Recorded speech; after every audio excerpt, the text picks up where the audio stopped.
Happy Monday, everyone, and welcome back to Open Exchange TV. It's going to be a short week for us. It's Thanksgiving week for everyone here in the US. Friday is going to be a half day of trading with the markets closing at 1 p.m. But that does not mean there's a lot happening in this short week.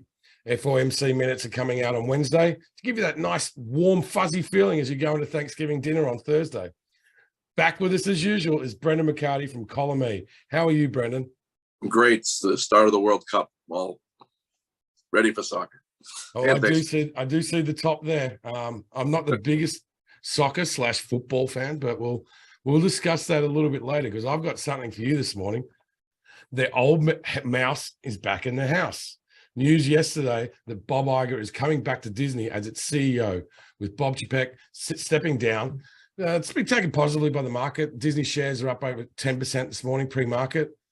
To me, Brendan, this is great news, as they could have let this go on for another 12 months because Chapek just hasn't really worked out that well.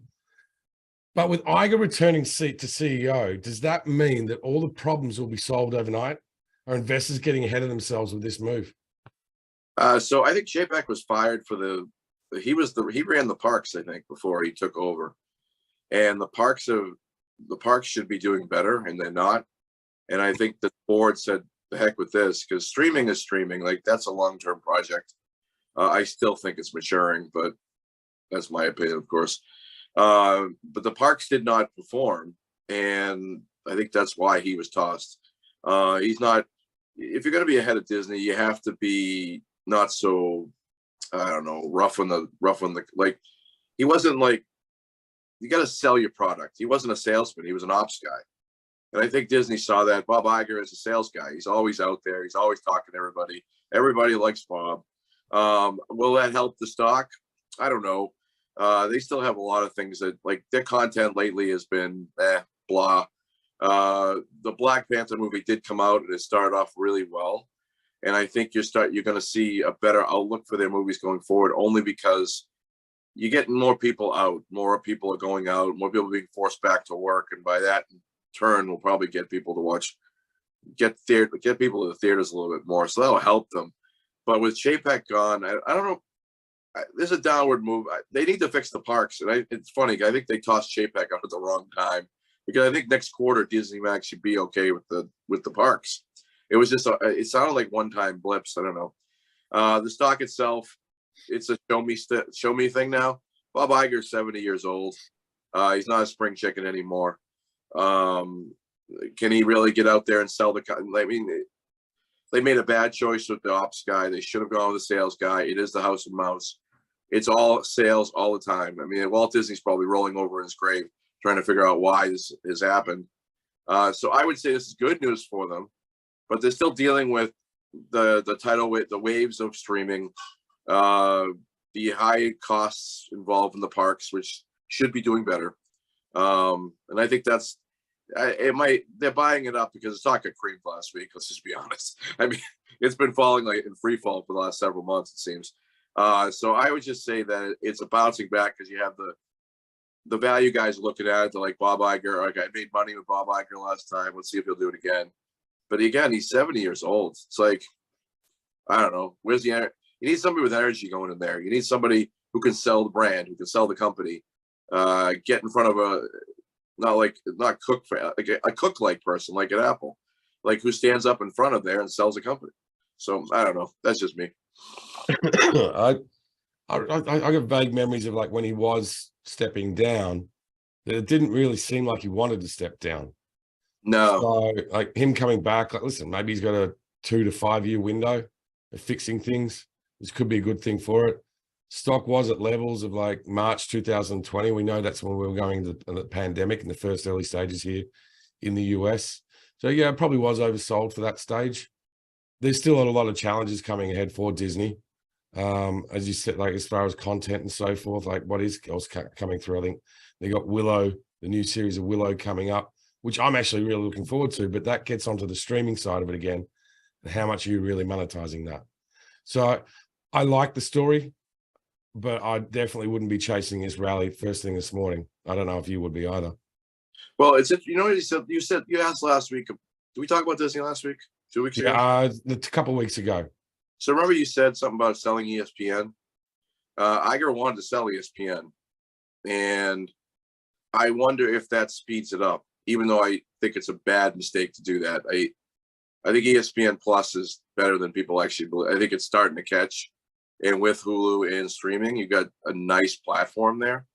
I can't stand Xfinity by any stretch of the imagination, but their chart has slowly been climbing the last 8 weeks. So that means I mean, they're in the wireless business. They're also in the other things, but they also sell cable. And I know people are cutting the cord, but I wonder if Xfinity people are moving back to the cord in a way because of the streaming costs are all going way up. And Iger's got to deal with that. Like, if you sell ESPN, you lose all the content off cable. Right now, ESPN Plus is waking up. But going back, Iger didn't like ESPN, and that might be part of their, they might reform it. I don't know. Yeah, that's a good point. I didn't even thought of that one. Okay, let's get back onto the whole Thanksgiving theme. Obviously, with Thanksgiving also comes Black Friday, and it's a very different experience now than it was 20 years ago. We've gone from mad rushes at stores and malls to an opening at 3 a.m. Now companies starting online sales a week in advance of the Friday. But investors and analysts still pay close attention to the numbers. MasterCard's spending pulse forecasts sales will be up 15% on Black Friday from a year ago. Brendan, I've got my doubts on this, especially with personal debt at a record high, layoffs across all industries, and recession fears still on everyone's mind. Do you think there are any trading opportunities from Black Friday sales from a long or short perspective? So I think the opportunities would not be off of Black Friday per se. It's more of a collection of how holiday season will go. I remember getting up at, this had to be 10 years ago. I got up to take in Black Friday, and I couldn't believe people are like standing in lines to get into these stores. I'm like, what are you guys, insane? And plus, I didn't find anything that I wanted to get that night. But anywho, I will just say, I think the consumer, we're back to that period of time where people have money are spending it. People don't have money can't. And I think that's where the spending pulse forecast is coming. I don't know. I don't. Black Friday still isn't that big a deal, and it's falling over time. It's supposed to be cold this week, so I don't know how much I'm going to want to sit in lines. I know people can't get certain deals. Like if they don't have a lot of money, they might have to sit in line for these deals. But everything is way up in price, so it's like, I don't know. It's kind of. I would just look at Black Friday as a kickoff. I wouldn't say it's anything more than that. I would just, one of the things with heading into the Black Friday and heading into the holiday season, one of the things that I would be looking at is the less use of credit per se. Like Capital One on Friday last week got crushed. I don't know if that was a downgrade or what. AXP is flat, so you're seeing two players in the credit card market. Visa is better, but they're going to be weak. So I wonder if credit spending is going to be down because people are just going to. Do they really want to pay 20% anymore when their portfolios are earning zero? So what, like I could easily see people paying down debt with their portfolios, which puts pressure on the equity market. But those who have our momentum, like a couple companies that the charts look amazing and it kind of fit into the themes this year. Like we've been saying this for, God, I don't know, 18, 16 months. If you have pricing power and you have demand, you will do very well. And like, there's companies out there that are doing well. Like Crocs is one that I just saw in the chart this week. Things exploding. And if you look around every kid's feet these days, they're all wearing Crocs. And Crocs, you get these little pins that you put in the front. I sound like such an old person when I say this, but I sound like I'm like out of touch. But they put these little pins in the front of them, and they become more than just the shoe. They become a product. Well, anyway, the stock itself is doing very well, and it's very symptomatic of this environment we're in. Ralph Lauren beat 2 weeks ago because they're a brand. Lululemon, brand. And I think that's what's going to do well in Christmas this year, or holiday season. Crocs will do well. I think eBay does well based on a trade down. Like Walmart said, everybody's trading down to their stuff, which amazes me because they sell a lot of crap. But like eBay will benefit because it's auction systems. You can get stuff cheaper on eBay site. Last one, besides the short side being the credit, the long side, the last one is a sneaky one. Home Depot reported good numbers last week. I wonder if fixing your house is going to be a theme this winter, because nobody's buying homes because prices are too high and credit lending is not easily available. Will Home Depot actually benefit during the holiday season, which is never the case because nobody works in their lawn when it's snowing out. But I wonder, Home Depot's charts breaking out for the first on a monthly basis for the first time in ages. So that's another one you might want to play in the holiday season. I know I just said that was the last one, but the very last one would be Starbucks. If people are out and about, they're going to a Starbucks to get coffee in between those trips. And Starbucks' charts also starting to rise. I haven't looked at coffee prices lately, so I'm not entirely sure where they are, but that stock's been doing better. So I think this holiday season won't be an aggregate benefit. Like that 15% number, I think is way too high. I think it'll be lower, but there'll be select opportunities to do well. Plus consumer discretionary earnings. Like I think I said this last week, they're up for the second quarter in a row. So people are spending money. Inflation is what it is. I think people have just adjusted. Well, it's interesting you mentioned Starbucks because old CEO came back, share price corrected. Disney, old CEO coming back. Times. He keeps coming back. Like he fires somebody and he comes back. Then he fires another person and he comes back. I think Starbucks, in a way, so it's like if you have volume in this environment, you do well, right? Because you can pricing power.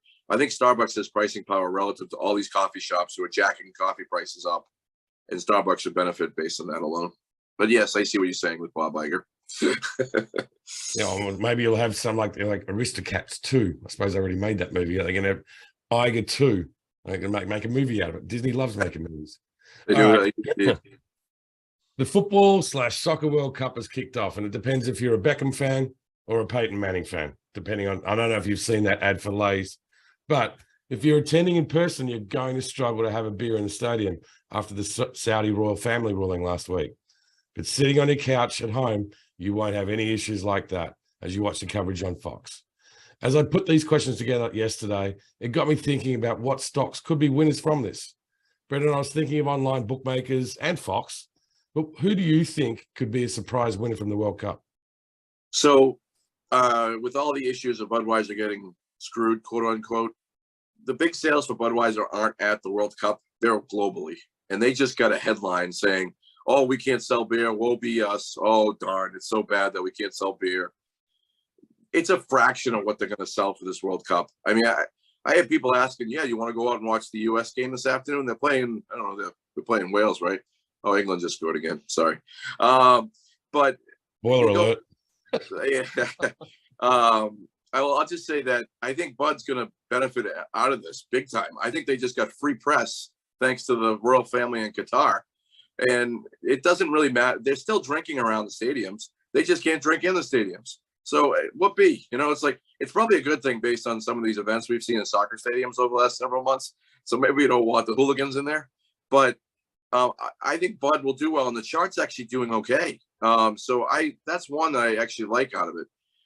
The advertisers in general, I don't know if the advertisers in general will benefit. I think there's a lot of pushback against this World Cup. A lot of people believe it's a sham that Qatar got it to start with. I think half of FIFA's board was fired or arrested on it because of the little brown bags of money, I think is the headline I read. I mean, Loretta Lynch was actually investigating my Bruins right now. She was the one who took them all down, I think. So I think if you're an advertiser for this, you might feel some pushback. I'm not sure.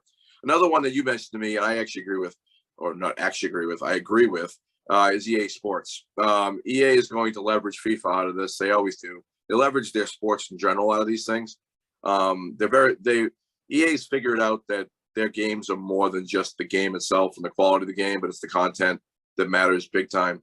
You're going to see it like in hockey, for example, in the launch. Like my son was able to, they started pushing through college rosters. Like college hockey just kicks off. All of a sudden, college rosters show up. You can download them to your machine. Well, look, EA is going to do this with FIFA. The further we get into the World Cup, the more events you're going to find. Kids will be able to jump online and play the games. They have the mobile versions on the phones. So I think EA will do well. It might give them a boost of sales, but I think FIFA itself, I don't think it's called FIFA anymore. It's going to be, they're removing the FIFA logo after this year. It's called something else. So this is the last year they're allowed to do the FIFA, but they're going to benefit from it. I think that's going to consider a push higher. So I would look at EA and Bud as a bigger winners out of this. The losers, again, advertisers could get pushback on this. I mean, the human rights stuff alone is ridiculous. And Iran, the people are booing their own national anthem this morning. Like, there's a lot of just hate there. It's just, it is what it is. I mean, the World Cup does bring these things to the forefront, and then it also brings in things that follow on that. And if you're an advertiser heavy into this and they find out you're supporting human rights abuses, is that going to help you in the long run? Probably not. But Budweiser, going back to them, they're not going to get hurt. They just got free press out of this, and everybody's going to drink their beer probably more now. So we'll see. I was just looking at the chart. Like, stocks had a good move over the last couple months, like moving from 115 back up to 130. It looks good, but it also looks like it's getting to a level where it's struggled before. But breath is behind it this time. I think. I think people are actually buying into it. Like slowdowns, I'm not sure if this is true, but during slowdowns, some people drink more. Like, if I'm not mistaken, I thought if you're out of a job, you tend to drink more. People start losing jobs, alcohol sales go up. If I'm not mistaken, I remember hearing about the cheaper alcohol sales go up. Cheaper alcohol, yeah. All right, so let's move on to earnings. Listen, it's a quiet week. Obviously, we closed Thursday, half day Friday, but there are some very interesting names that are reporting, as you can see on the list here. Tuesday, Best Buy is reporting, and we're talking about football / soccer. Like, do you need new TV to watch this? Who doesn't love walking into a Best Buy and seeing all the technology and the smell of new TVs? I swear that they've got that, some sort of spray of the smell of a new TV in there, and they spray it as I walk in. But times have been tough for Best Buy. Their share price is down nearly 47% in the last 12 months. The earnings report from Target last week put pressure on their share price as well. Brendan, do you think that we could be seeing something similar from the numbers here? So Best Buy, it was higher than, it's kind of an ugly candle from last week, so I guess it does a little bit lower. They're better overall because consumer discretionary is better overall. One theme with stocks this week is if you weren't reporting last week, people sold your stock if you're a consumer discretionary into your earnings this week. So Best Buy found some sellers after breaking out the previous week. The big focus for them is two things. They didn't. It's an interesting little fact. They didn't compete much on Prime Day, whereas Target, Walmart, and everybody else who sells TVs and stuff was competing big time. They think that's going to hurt the numbers. I don't know how important Prime Day is anymore. I mean, I buy Amazon stuff every day is Prime Day to me. So, I mean, honestly, it's like the stuff it doesn't really drop in price anymore. But they didn't compete much, so analysts think that's going to hurt earnings. Store traffic also is not great. I've been in Best Buy twice the last 2 months. Either I hit the quietest days of the week, or there's nobody's visiting the stores. I don't know if TV technology has advanced enough that everybody needs the next upgrade cycle. It's like the iPhone, right? Is the next iPhone worth upgrading, or is it 2 iPhones worth upgrading? I know 4K is a big deal to some extent. I don't have a 4K TV. Not that I watch as much TV as anymore because I'm chasing my kids around from sport to sport to sport. So my TV viewing is like on my iPad, my phone. But I think that hurts Best Buy in terms of overall TV sales. I just something there. Another question is, are there any must-have electronics this winter? I haven't read about any. I don't know. And how are they handling inventories? We just saw what happened to Target stock because their management can't seem to handle inventory. But we saw what happened to Walmart, which handled inventory quite well. So that's a big question. The last big one at Best Buy is they have a 5% dividend right now. Is that going to be cut? Because there aren't too many retailers that spit out 5% on a quarter basis. I'm guessing that could be on the table for a cut. So these are all big headwinds. I don't know. Actually, the one more thing is a crypto related. Like if you put Bitcoin up against Tesla's chart, the two of them have been falling in unison for several months ever since crypto fell. How much crypto spending went into Best Buy? That's another thing I'd look at. So overall, I don't think the story's great. I think there's more lead weights on it. I don't know how good holiday season is, and when things get bad for Best Buy, they get really bad. and then they finally turn a corner after they change the store up and everything gets better. They're talking about Total Tech, that new program they have that charges you $200 for basically tech support, which I think is the stupidest thing I've ever heard. I know there's more to it, but $200 a year for that, I can put up my own TV on the wall. I'm not that inept. And I know how to fix certain technology, so I don't need somebody to pay them $200 a year to do it. So I don't know how important that is either. They think the integration of that will help. I don't buy that. So Best Buy story is not great. They got a lot of headwinds, which makes it ripe for a squeeze higher if they report anything good. So if you short this thing, just be wary. The news is pretty bad. Listen, I think your spin on the dividend side is very, very interesting. I think that's something that a lot of investors should be focusing on. And if we do see that cut, that's going to be disastrous for them. Yeah. Is it like it's funny, like AT&T had what, a 7% dividend, and they cut it down to 4%. So it's sort of priced into the stock. I don't know if it's priced into Best Buy. I can't think of a retailer that has a 5% dividend. I mean, have you ever? I don't think there's any out there that have 5% dividends. Like Walmart's like 2.25. Walmart always maintains about 2.25. I think. Maybe wrong on that one too, but I don't know. It's a story that has to be looked at because Best Buy has really bad times in the history. Remember, they almost went out of business several times, and then they redid the stores, and you became a virtual Apple store, virtual Microsoft store. You have the TV store. Maybe that model doesn't work anymore. I don't know. Or we just need another upgrade cycle or a hot tech product to get them going. And the iPhone isn't it this year. So that's something to consider. Maybe it's a Google Pixel. Anyway, joking. I love my Pixel. Tuesday, Dollar Tree reports pre-market. Now, it's nice to have a success story to be talking about for a change, especially in this difficult market this year. The share price is up nearly 22% year to date. And with the consumer more and more looking for the best value purchases, that performance shouldn't be a surprise to anyone. But as we know, Brendan, the music can stop very, very quickly. Do you think that could happen here with Dollar Tree? So these trade down names are all doing well. Walmart reflected that, so to speak. People trading down to products that gets them moving. Their chart does look like there are some reservations to it, though. You can see that it won't climb over the highs there. That is a triangle of sorts, though, so good news will explode, I suppose. They're being weighed down by Family Dollar. Family Dollar, the purchase is not, they're not only getting about 1 or 2% of growth out of that, whereas Dollar Tree is growing at 7 to 8%. They can't raise prices. I mean, I know they went to 1.25, and I know that's a 25% increase in margins. However, we're in an environment where prices are continuing to rise. I don't understand how they're not facing massive margin compression, because they have to be feeling a squeeze somewhere. But they've done a really good job of managing their inventory. So they pump out the stuff as quickly as possible, get probably nothing for it, but then they clear the shelves for the next product. They're one of the key drivers this year. I never would have thought I would say this, but Halloween was a major driver for them. That's what analysts are looking at. Halloween spending was up across the board, surprisingly. So I wonder what that means for other spending going forward. I don't know. But I would just say the two key factors are the outlook.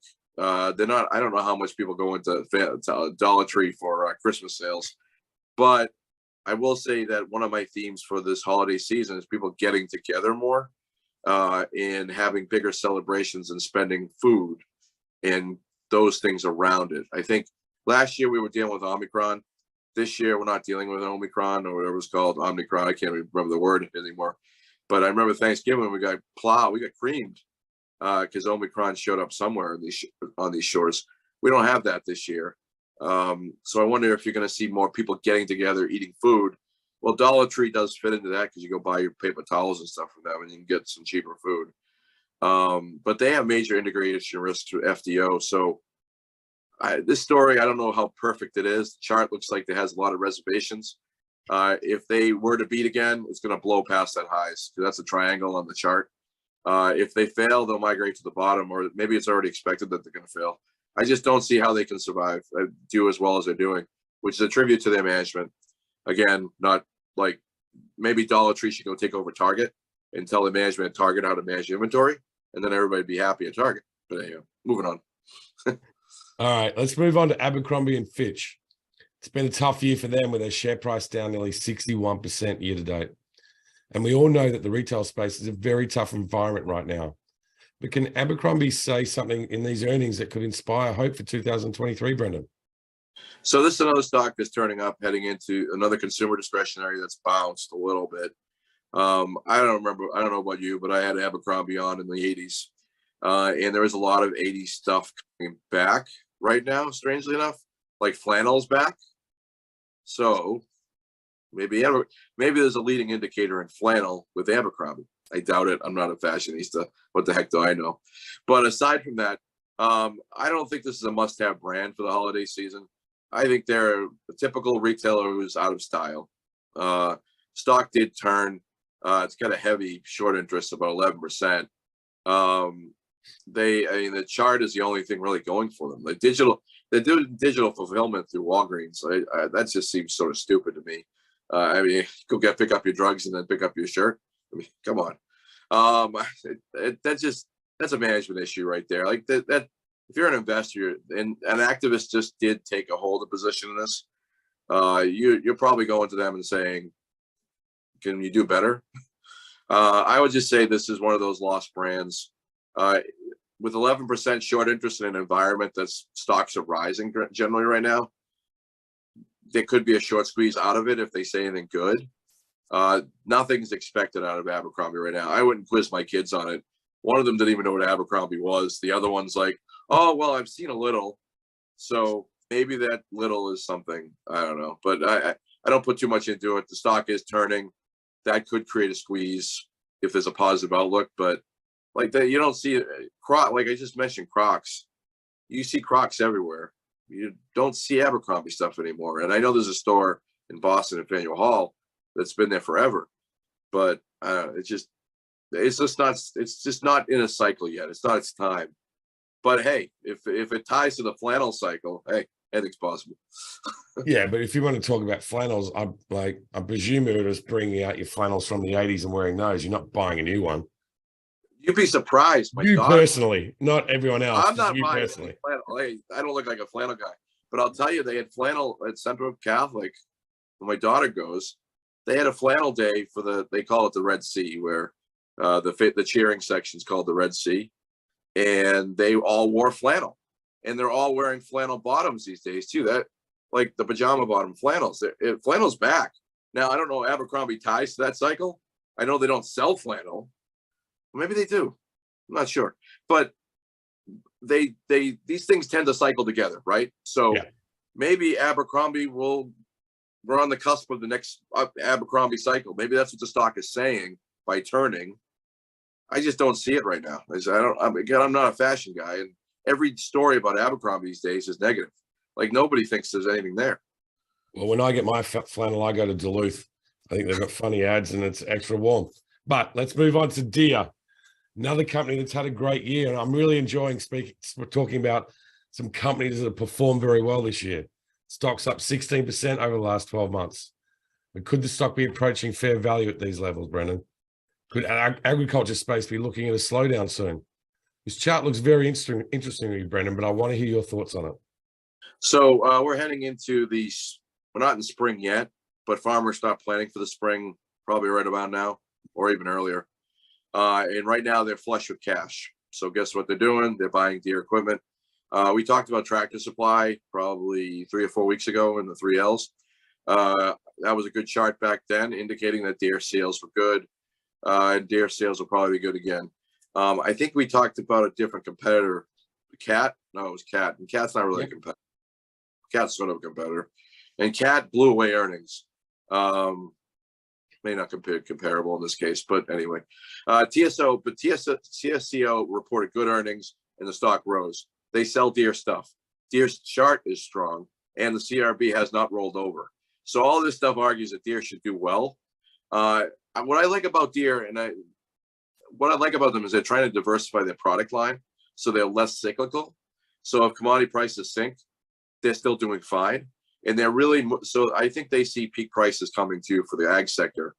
We all do. Like the CRB hasn't moved in several months. So that could sort of get you thinking that maybe we need other profit lines. So they have the wonderful recurring revenue streams that every analyst loves, and they're starting to build those out too. Deere's a good story. Very interesting little thing I found on those. Small ag is underperforming large ag. Now, if small business surveys, the small business survey came out last month, and I think it was better than expected. I didn't check that, but I believe it was better than expected. If small ag is lagging, had it in the previous report, what if small ag rises and does better, and that drives a surprise, or maybe large ag drives a lower? I don't know. I've never talked about large ag versus small ag before in my life in terms of agriculture. I didn't even know there was a categories for it, but it seems like an interesting little thing that might drive sales a little bit more. So I think they're gonna have a good report. I think the chart argues it's going higher. That previous high is going to come into play, but I think that was we had a drop in commodity prices around that time, if I'm not mistaken. So barring a drop by the CRB in the next 24 hours or 48 hours, I think Deere will still continue to move. I can't believe they say an outlook looks bad. Weather hasn't been great, so that could impact sales a little bit. So, but the chart looks good, and I think the story will be good. Yeah, listen, I love them. Like Caterpillar, yes, there is read-throughs, obviously. I like Caterpillar. I like that whole space. Can it break out through that 440 level? That's where I think it starts to struggle. This is like around where it's about highs of the last 12 months. Obviously, listen, it's $25 upside from here. But I think where I struggle personally is to see that next category to really push it up and keep on going. And that's where I think it's starting to find fair value around here. I will add Tractor Supply, when it broke through its previous highs, a whole bunch of shorts ran for the hills, and then the stock calmed down. It wouldn't be surprised if Deere blows through those highs and then calms down. I think there's a lot of shorts sitting on the other side of that. I think a lot of shorts got killed in the last 3 weeks. I mean, we saw it in certain numbers that we talk about, where momentum stocks that were going down got reversed in nasty ways, and a lot of shorts just got Millennium shut down a fund or something. But there's a whole bunch of hedge funds that got creamed the last 3 weeks, and I don't think they want to get hit on shorts anymore. So Deere might have shorts over those highs, because that seems like the simplest thing to do.